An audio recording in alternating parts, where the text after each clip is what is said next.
Simplemente pasa con esto.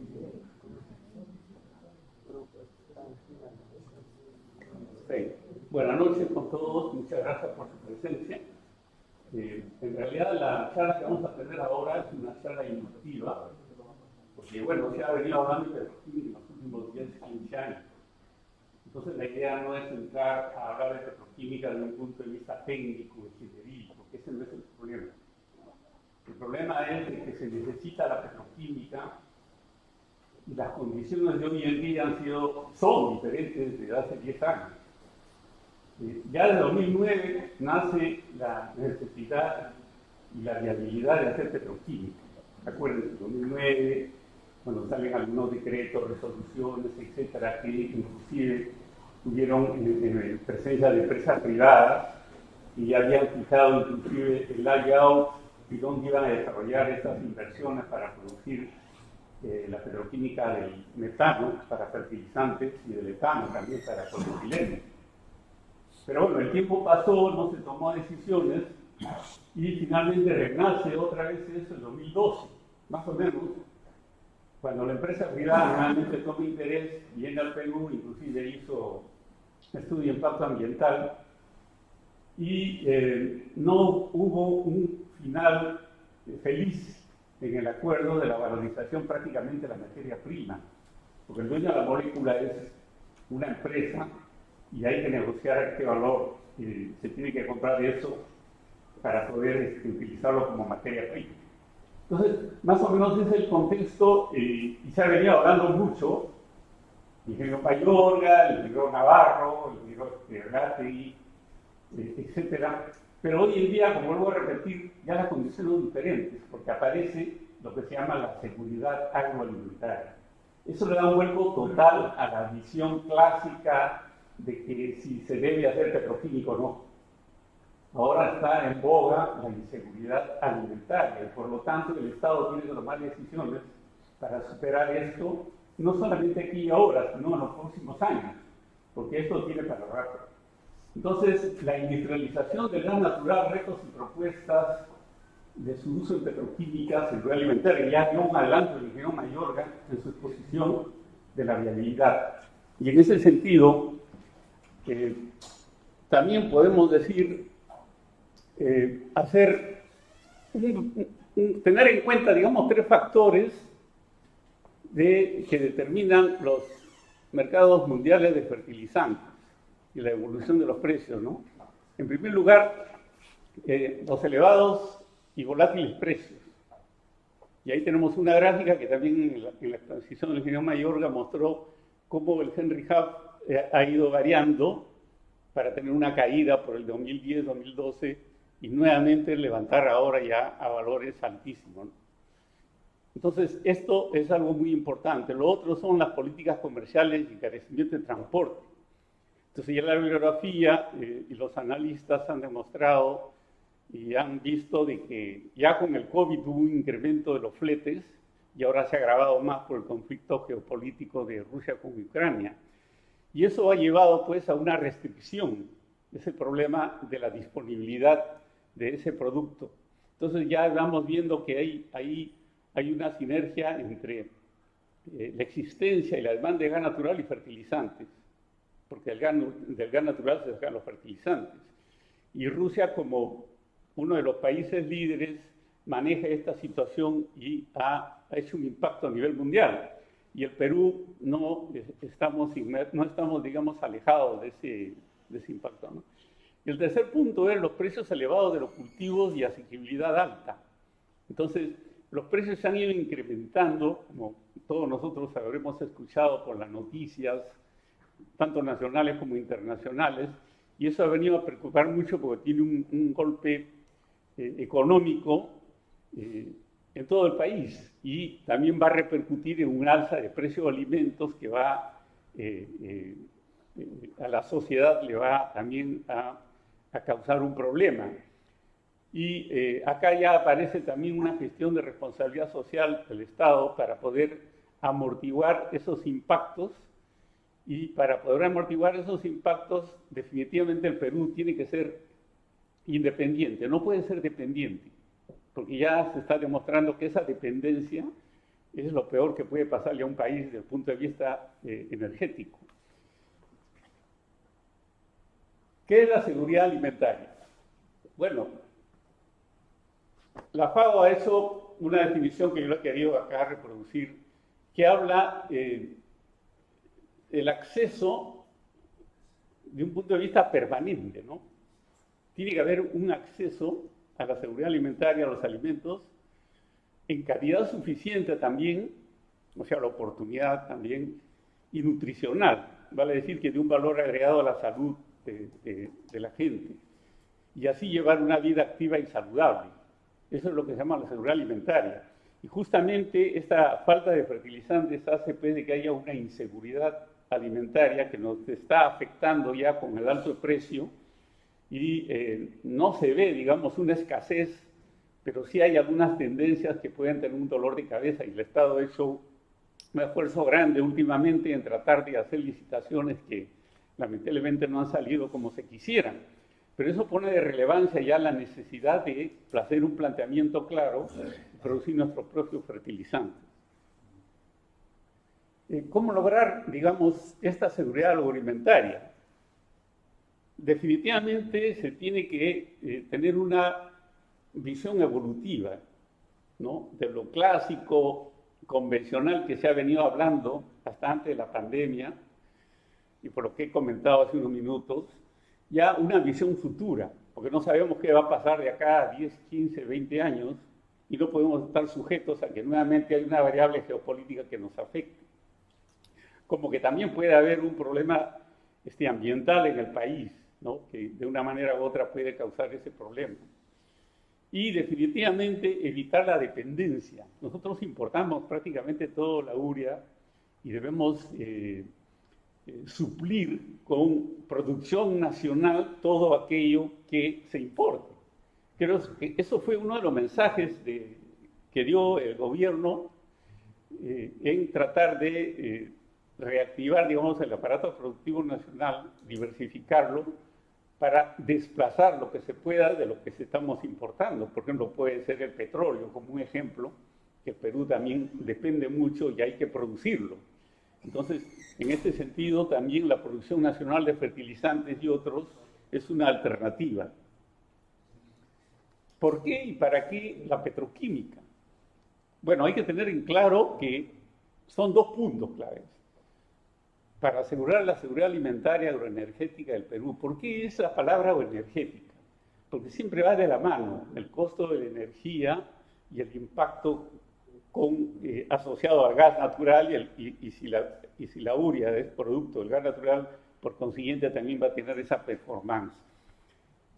Aprovechar el máximo de la disponibilidad del gas natural, y hemos visto en las exposiciones anteriores de que hay ahí una disponibilidad de gas natural que debemos que aprovecharlo, no solamente desde el punto de vista calórico, como quemarlo, sino también como materia prima para diversificar la producción nacional. Entonces, ¿qué hacer? Esa es la pregunta que nos hacemos, ¿no? Entonces, fomentar la inversión, definitivamente, y el Estado tiene que ser promotor, poner reglas de juego claras para que el inversionista se anime y pueda entrar a invertir. ¿Por qué? Porque hay demanda y hay materia prima. Entonces, la petroquímica, nos hacemos una pregunta, ¿no? ¿Existe un marco legal para desarrollar la petroquímica? Sí, definitivamente existe un marco legal, que lo vamos a dar un pantallazo. ¿Existe disponibilidad de materia prima? Bueno, hemos visto por las anteriores exposiciones que sí. Pero la tercera pregunta es la clave, ¿no? ¿Existe voluntad política? En realidad se han visto ya algunos visos de solución que alientan, porque ya se ha manifestado el Estado en querer hacerlo. Inclusive ya ha hecho algunos nombramientos de grupos, etcétera, y se está viendo, ¿no? Quiere decir de que podríamos decir que hay indicios de existencia política en hacer este tipo de proyectos. Entonces, el marco legal vigente a la que hago mención es un resumen, cómo ha venido evolucionando a través de diferentes leyes, y yo quería mencionar en esta oportunidad dos. La ley 29163, en la que ya se decía en ese tiempo de que se declare interés nacional y necesidad pública el fomento y la promoción de la industria petroquímica, priorizando la producción de urea y fertilizantes. En realidad se pueden hacer muchas cosas con la petroquímica, pero ya esta ley está dando la palabra de priorización, porque de una manera u otra ya se podía prever que podríamos tener un problema como país. Y la otra es la ley 299/70, que es afianza a la seguridad energética. Y esta ley es importante porque es un cuadro legal que se tiene que respetar, ¿no? No patear el tablero en ese sentido, sino adaptarse a lo que la ley dice, o de lo contrario cambiarlo, pero no forzarlo. Digo que es especial porque involucra el nombre de Petroperú, y dice Petroperú participa en el desarrollo de proyectos, y en otro capítulo es de que se encargue a la empresa a intervenir. Entonces, de una manera u otra, en todo lo que se está haciendo ahora, desde el punto de vista de esta ley, Petroperú tiene que tener una presencia, si no como inversionista, por lo menos como promotor, y estar presente acorde a lo que la ley manda.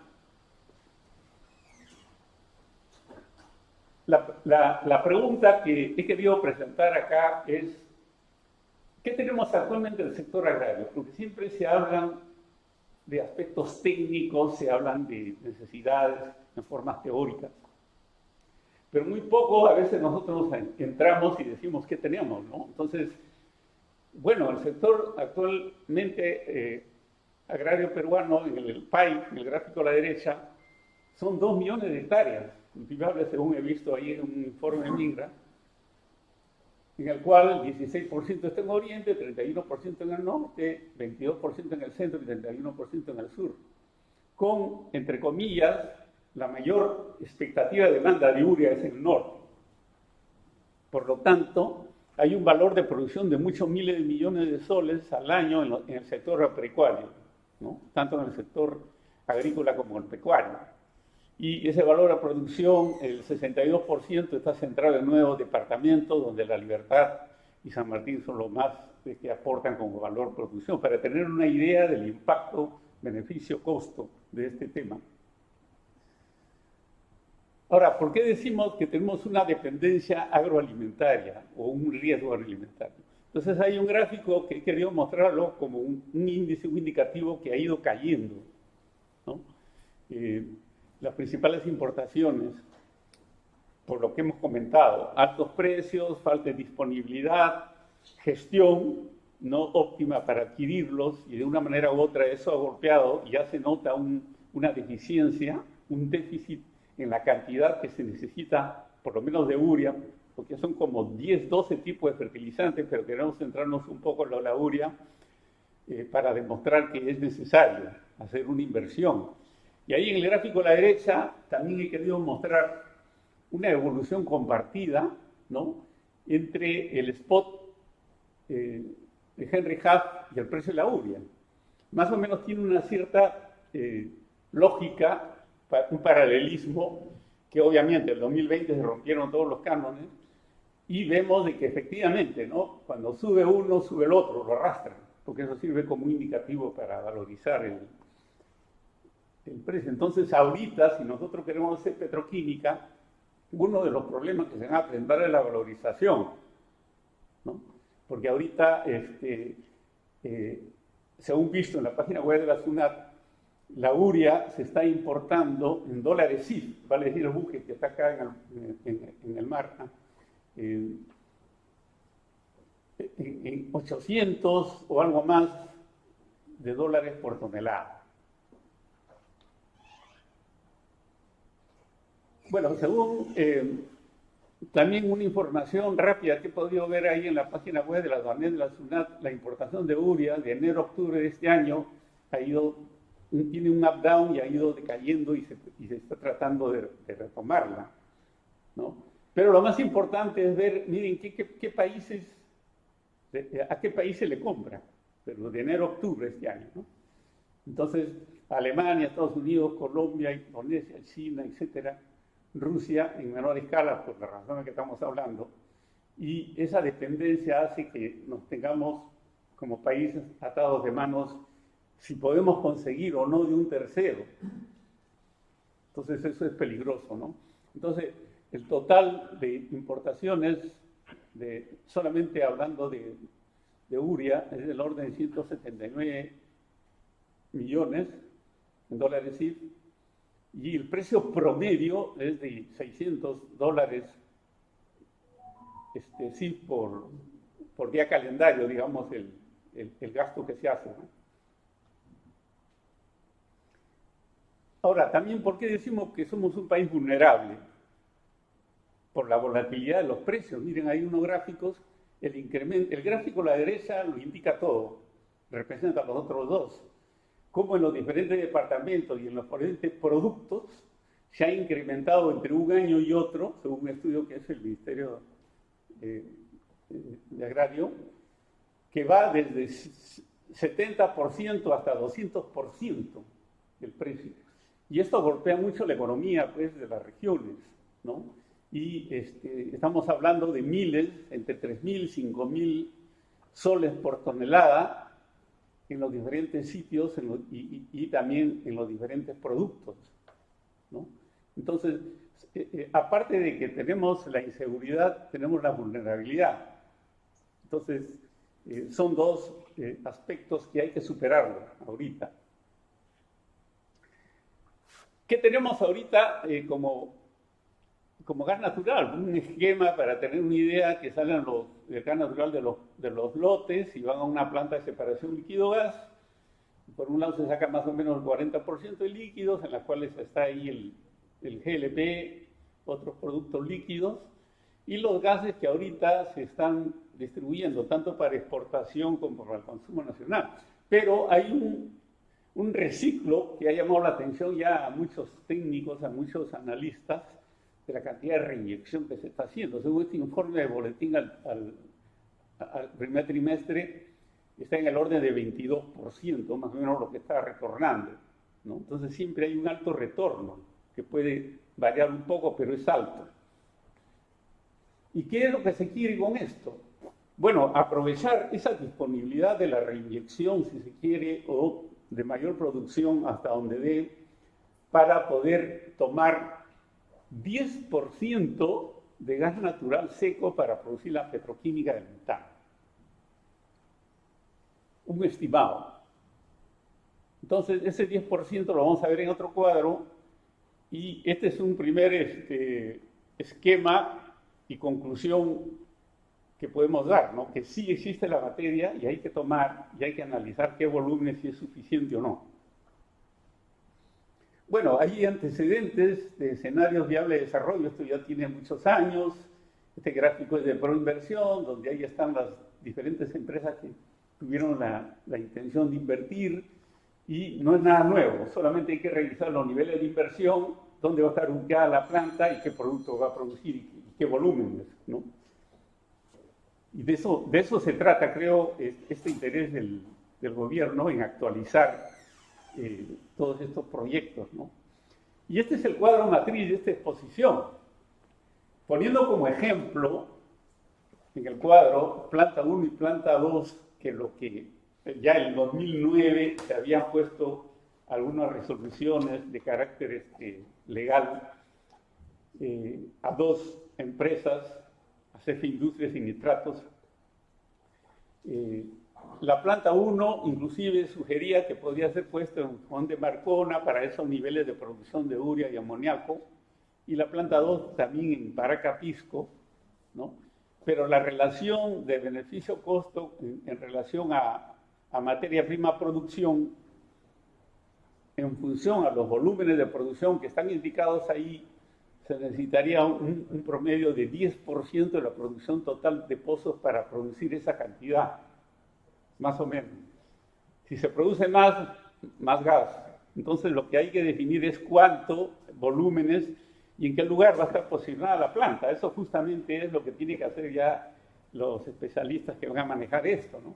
Y el gráfico a la derecha está mostrando también una relación, para tener una idea, cómo los diferentes, digamos, precios se están moviendo a través del tiempo, ¿no? Donde la línea roja es el valor de la urea, que va de la mano con el Henry Hub, mientras que el precio de Bosque Pozo que se paga a las generadoras eléctricas se mantiene prácticamente.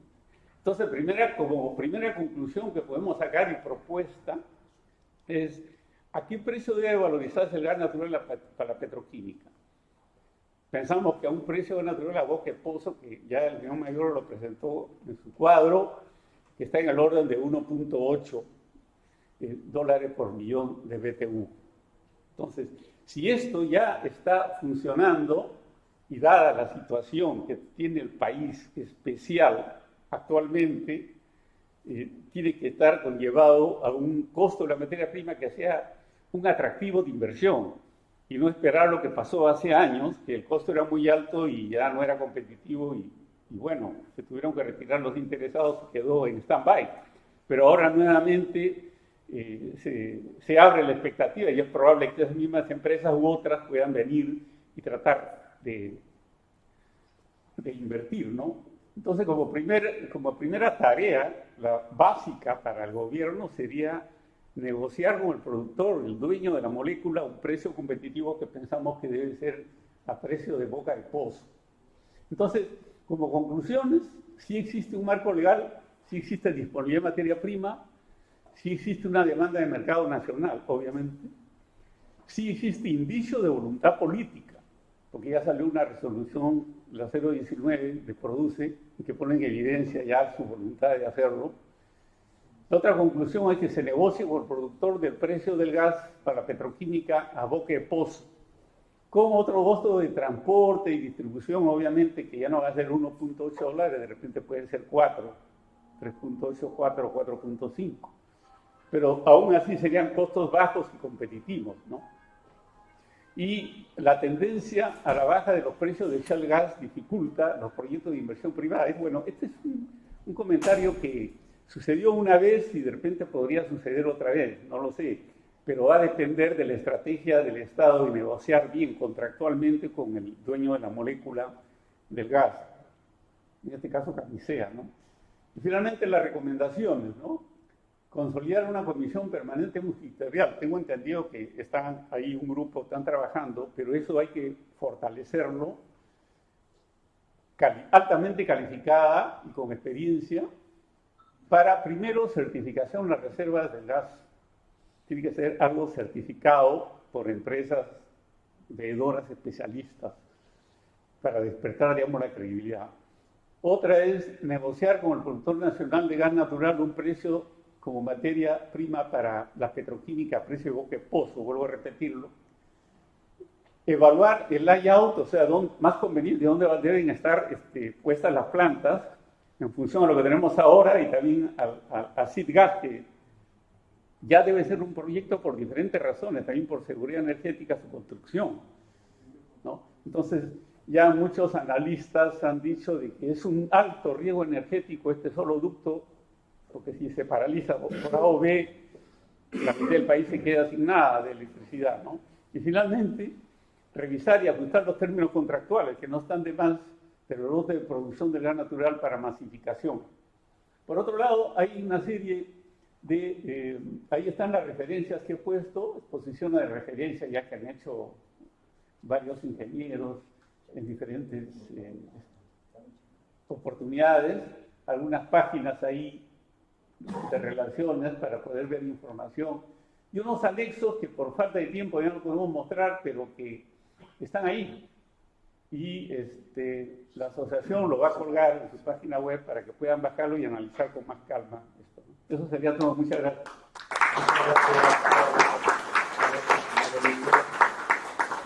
Vamos a pasar a la zona donde está, por favor. También los expositores para un periodo de preguntas. Y nos escucha Eleodoro.